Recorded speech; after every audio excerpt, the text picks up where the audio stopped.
सत्य की मशाल में आपका स्वागत है।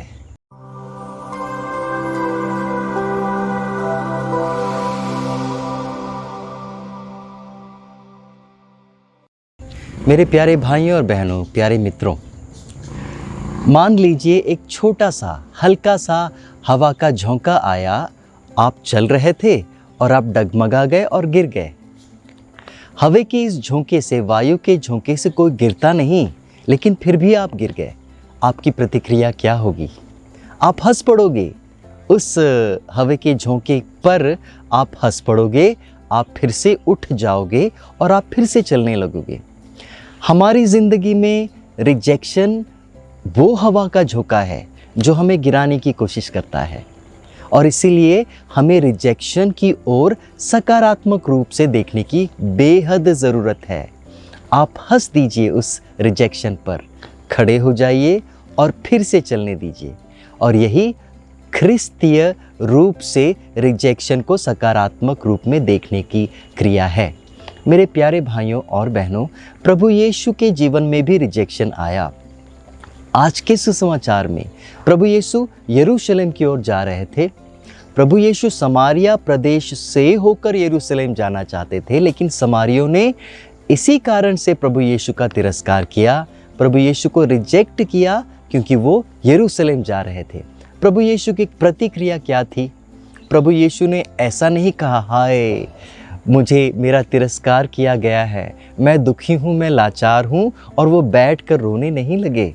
मेरे मित्रों, हमारे जीवन में हम ऐसा ही करते हैं, रोने लग जाते हैं, डिप्रेस्ड हो जाते हैं, दुखी हो जाते हैं, लाचार हो जाते हैं। लेकिन प्रभु यीशु मुझे आज 4 विशेष सीख सिखा रहे हैं। कौन कौन सी सीख है? सबसे पहली सीख, अपने जीवन में लक्ष्य को न खोना, कभी ना खोना। चाहे आपका रिजेक्शन बड़ा से बड़ा ही क्यों न हो, आपके जीवन में जो लक्ष्य है उसे पाकर ही छोड़ना। प्रभु यीशु के जीवन का लक्ष्य क्या था? प्रभु यीशु यरूशलेम जाना चाहते थे।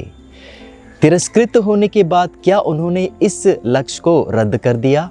क्या वो लक्ष्य गायब हो गया? नहीं, प्रभु यीशु उस लक्ष्य को पाकर ही छोड़े। वो जाना चाहते थे और उन्हें जाना ज़रूरी था, और वो वहीं जाकर उन्होंने अपना उद्देश्य पूरा किया। मेरे मित्रों, आप भी ऐसा करें। दूसरा जो सीख प्रभु यीशु मुझे सिखा रहे हैं वो ये है, अपने इस सफ़र को कभी रद्द नहीं करना। चाहे आपका रिजेक्शन बड़ा से बड़ा ही क्यों न हो, प्रभु यीशु ने अपने इस सफ़र को रद्द नहीं किया। प्रभु ने ऐसा नहीं कहा कि हाँ मैं इस सफ़र को रद्द करता हूँ, आइए हम अपने गांव चले। ऐसा उन्होंने नहीं कहा। आप अपने जीवन में जो कर रहे हैं, करते आ रहे हैं, जिसमें आपकी मेहनत लगी है, आप करते रहो, करते रहो, करते रहो, जब तक आपका लक्ष्य आपको प्राप्त न हो जाए।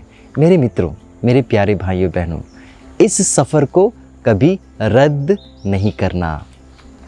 तीसरी बात जो प्रभु यीशु आज के पाठ के द्वारा मुझे सिखा रहे हैं वो ये है, हमें कृतज्ञ बने रहना चाहिए। किसके प्रति? उस समय के प्रति जिस समय में मुझे तिरस्कृत किया गया, रिजेक्ट किया गया। उन लोगों के प्रति या उस व्यक्ति के प्रति जिसने मुझे रिजेक्ट किया या तिरस्कृत किया। उस परिस्थिति के प्रति जिस परिस्थिति में मैं रिजेक्ट किया गया या तिरस्कृत किया गया। इन सभी स्थिति के प्रति मुझे कृतज्ञ बना रहना चाहिए। क्यों? क्योंकि ये सभी मुझे कुछ न कुछ सिखा रहे हैं, मुझे कुछ न कुछ सिखा रहे हैं।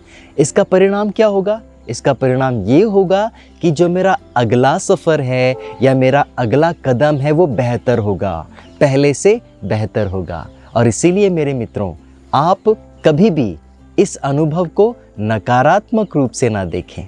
चौथी बात, तिरस्कार को या रिजेक्शन को रिजेक्शन के रूप में ना देखें।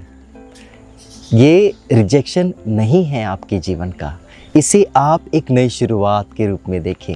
नई शुरुआत में सब कुछ नया होता है।